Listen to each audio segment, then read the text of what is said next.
It's worth remembering, as a beginning to this, that actually no major leader of any civil resistance movement that I've been able to find has been a complete, absolute fundamentalist pacifist.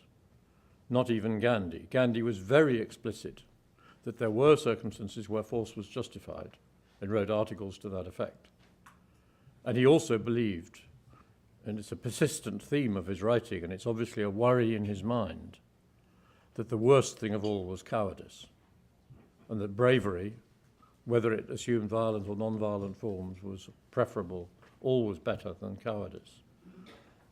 And of course, famously, Martin Luther King, the great leader of the civil rights movement, applied for a gun license when his house was attacked.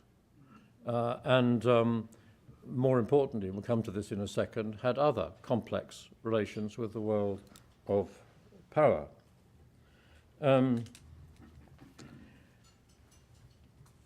As to the dependence on factors of force, the first thing to note is that many movements, non-violent movements, have emerged in the wake of their own country's defeat in war. So there's an interesting connection with war there. The Russian Revolution of 1905, largely non-violent in character, followed immediately on the defeat of Russia in the war against the Japanese.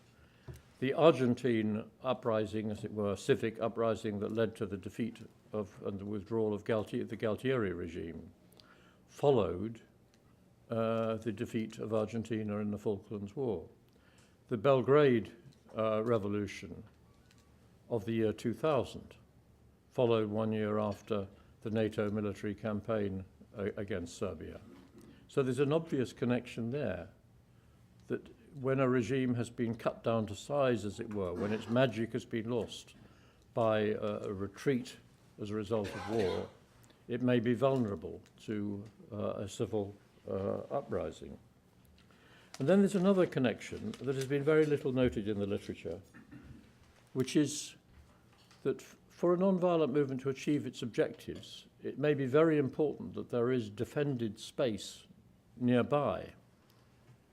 Think of the way in which Denmark rescued Jews from Hitler's attentions in 1943 by spiriting the Jews, several thousands of Jewish citizens of Denmark, across the Sound to Sweden. But it was because Sweden had defended space that it was able to accept and then protect these refugees.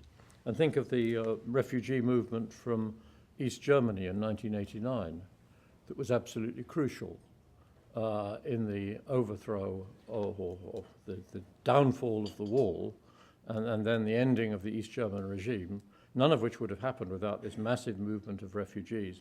But it was because they were able to escape to defended space in Austria, West Germany, and so on, that movement was able to take place.